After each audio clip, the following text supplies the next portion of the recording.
If round one was a little one-sided and a tad boring, round two of the presidential debate series last night was about big punches, a bit of fighting dirty, and stepping on each other's toes. Our own Judge Glenn Kessler is standing by with his fact-checker's scorecard. But first, what big fight would be complete without a fast-paced look at some of the highlights? Welcome President Barack Obama and Governor Mitt Romney.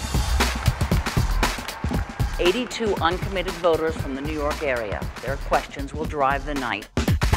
In the last 4 years, you cut permits and licenses on federal land and federal waters in half. Not true, Governor Romney. In half, in half, in half. Not true, Governor Romney. And Governor Romney says he's got a 5-point plan. Governor Romney doesn't have a 5-point plan. He has a 1-point plan. Big Bird and binders full of women. So how much did you cut them by? Not true. I had a question, and the question was, how much did you cut them by? You want me to answer How much did you cut them by? Governor Romney, there'll be plenty of chances here to go on, but I want to, we have all these folks. I will let you absolutely. That Detroit answer and the rest of the on the day after the attack said that this was an act of terror. Is that what you're saying? Please proceed, Governor. So a much more spirited debate, but not necessarily a more truthful one. Fact-checker Glenn Kessler here to hold people to account. You were here till 2 in the morning last night. How are you even still standing?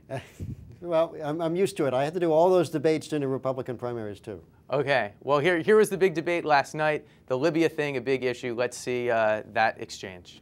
The day after the attack, Governor, I stood in the Rose Garden, and I told the American people and the world that we were going to find out exactly what happened, that this was an act of terror, and I also said that we're going to hunt down those who committed this crime. I think it's interesting the president just said something which is that on the day after the attack, he went in the Rose Garden and said that this was an act of terror.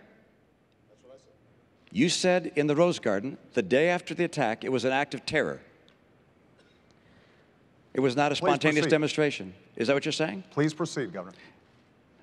I want to make sure we get that for the record, because it took the president 14 days before he called the attack in Benghazi an act of terror. Get the transcript. He did, in fact, sir. So let me call it an act of terror. Can you say that a little louder, Candy?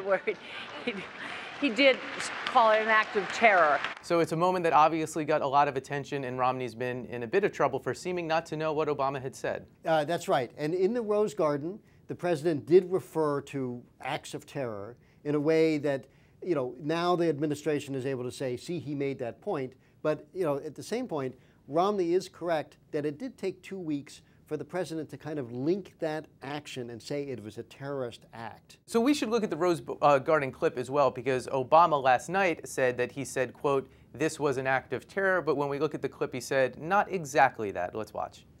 No acts of terror will ever shake the resolve of this great nation, alter that character, or eclipse the light of the values that we stand for.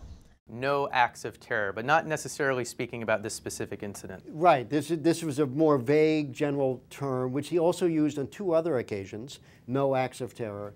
But to say it was act of terrorism, he wouldn't even say that until 2 weeks after the event. So this is a very interesting case where, you know, Obama really nailed Romney here, but Romney's broader point was largely correct. Okay, let's go to number 2. It was this contentious exchange on what exactly Romney thinks about immigration. His main strategy during the Republican primary was to say, we're going to encourage self-deportation. He called the Arizona law a model for the nation. Did Romney say that? Well, this is a bit of a misquote or a quote out of context. When he said in one of those debates, he talked about a model for the nation, he was talking about a very sliver of that law, the E-Verify system. And, you know, to be frank, Romney's been a little vague on that. He didn't really say what he thought when the Supreme Court struck down, you know, vast parts of that law. Okay, third and final clip we want to take a look at, the big energy debate and the pipeline going around the world. Let's take a look. With respect to this pipeline that Governor Romney keeps on talking about, we've built enough pipeline to wrap around the entire earth once. Have they done it? Well, this is one of these nonsense facts. I mean, it sounds great, you know, and you look up the circumference of the Earth, yeah, it's like 24,000 miles around. And yes, they did build that much pipeline, but most of that pipeline is natural gas lines into homes, which is not even part of the federal government, that's state and regulatory approvals. And another way to frame it is that under Obama, the amount of pipeline in the country went up 1%. Doesn't sound that great. So they came up with this nifty little way of saying, well, enough pipeline to go around the world. Glenn, I hope you had plenty of coffee today, and I hope you get a nap this afternoon. Thanks a lot.